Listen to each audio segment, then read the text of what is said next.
அஸ்ஸலாமு அலைக்கும். எல்லா புகழும் இறைவனுக்கு. இங்கே பாருங்கள், நம்ம சாமந்தி செடிக்கெல்லாம் உரம் கொடுக்கலாங்க. வைக்கும்போது உரம் வச்சதோடு இருக்குது பாருங்கள்.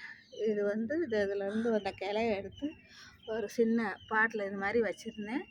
பெருசானோன்னே இதில் எடுத்து நேற்று நடவு பண்ணேன். அதை காட்டலைன்னா இப்போ இதுகளுக்கெல்லாம் எருவு கொடுக்க போகிறேன். என்ன எருவுன்னு பாருங்கள், காய்கறி வேஸ்ட்டை காய வச்சு அதில் வந்து மாட்டு எருவு, மண்புழு உரம் எல்லாம் கலந்து வச்சுருக்கேங்க. அதை கொடுக்குறேன். பாருங்க, கொடுக்க போகிறேன். எப்படி கொடுக்குறேன்னு பாருங்கள். கொடுத்து ஆனால் அப்படியே தலை வந்திருக்கேன்.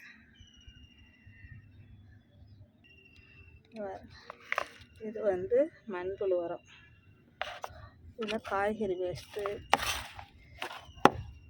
எருவு, மண்புழு உரம் எல்லாம் கலந்து இது வரைக்கும் வச்சு காய வச்சுட்டேன். காய்கறியை அது லேசாக ஈரமாயிடுச்சு. பரவாயில்ல, இதோட கலந்து போடுறதுக்கு நம்மளுக்கு சரியாக வந்துடும். இந்த பாருங்க, இந்த செடிக்கு நான் கொடுக்க போகிறேன்.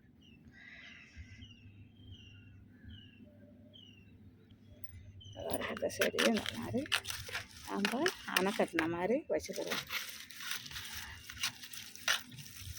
ஏன்னா மண் கீழே இறுகி இருக்கும். அதுக்காண்டி நம்ம இப்படி வச்சுக்கிட்டாலும் உள்ளே கொடுக்குறது அப்படியே மண்ணை வந்து இது லூஸ் தன்மையை கொடுக்கும்.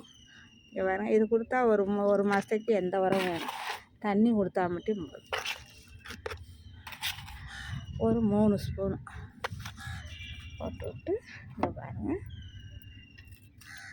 இந்த மேலே இருந்த ஏற்கனவே இருந்ததையும் இப்படி தள்ளி விட்டு இந்த சைடு லூஸ் கொடுத்துருவோம்.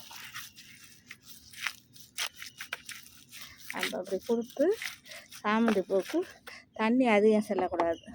இங்கே பாருங்கள், இது மண்புழு உரம் வச்சுருக்கேன். இதை கொஞ்சம் அப்படியே மேலே போட்டு விட்டுருவோம்.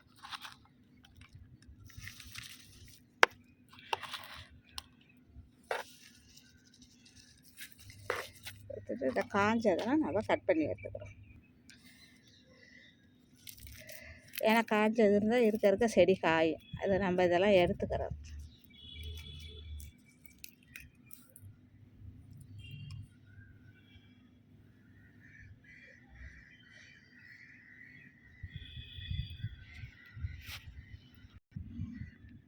இங்கே பாருங்கள், இந்த காஞ்ச இலையெல்லாம் நான் எடுத்துட்டேன். பழுத்தாப்பில் இருக்குது. இதை வந்து நம்ம என்ன பண்ணோன்னா தண்ணி கொஞ்சம் நாடு சர்க்கரை போட்டு கொஞ்சோண்டு காப்பி தூள் போட்டு தண்ணி கொடுத்து அப்படியே வச்சிட்டோம்னு வச்சுக்கோங்க. இது வந்து ஒரு மாதத்துக்கு நம்ம தண்ணி மட்டும் கொடுத்தா போதும். அப்பப்போ எதுவும் பருப்பு களையிற தண்ணி இதுக்கு கொடுத்தா போதும். ரொம்ப வந்து மழை இப்போ விழுகிறதுனால போயாமல் தண்ணி ஊற்றக்கூடாது. ஈரத்தை பார்த்துதான் தெளித்து விடணும். பாருங்க, தண்ணி கொடுக்குறேன். இங்கே இருக்க காப்பி தூளும் வெல்லம் கலந்த தண்ணி கலந்து வச்சுருக்கேன். அதை கொஞ்சோன்னு எடுத்துருக்கேன். அதோட கொஞ்சம் பச்சை தண்ணி கலந்துக்கிறோம். ஏன்னா நேரடியாக கொடுத்தா இலையெல்லாம் கருகி போயிடும். அப்படி நம்ம ஊற்றிவிட வேண்டியது.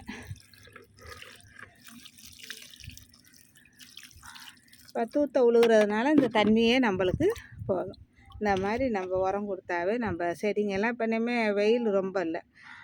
இந்த சாமந்தியெல்லாம் நல்லா வருவாங்க. இனிமேதே வளர்ச்சியே வரும். இது வரைக்கும் வந்து அப்படி குட்டையாகவே வளர்ச்சியாக இருந்த செடி கூட கருகி போயிருக்கும். இனிமேல் வளர்ச்சியாக வந்து நல்லா மொக்கு விட்டு பூ பூக்குங்க. இந்த மாதிரி உரங்கள் நம்ம கொடுத்தோம்னா வீட்டில் இருக்க காய்கறி காய போட்டு இந்த கம்போஸு எரு கிடைச்சால் இல்லாட்டி சும்மாவே கொடுத்துட்டு நம்ம காப்பி தூளும் வெல்லம் கலந்த தண்ணி ஊற்றினாவே போதும். மண்புழு உரம் எல்லாத்துக்கும் நல்லபடியாக அந்த செடி வந்து துளுத்து அந்த முனியெல்லாம் நம்ம கிள்ளி விட்ருக்கோம்ல, அப்படியே துளுத்து கிளை விட்டு வந்துடும். இந்த மாதிரி உரம் கொடுங்க. அஸ்ஸலாமு அலைக்கும்.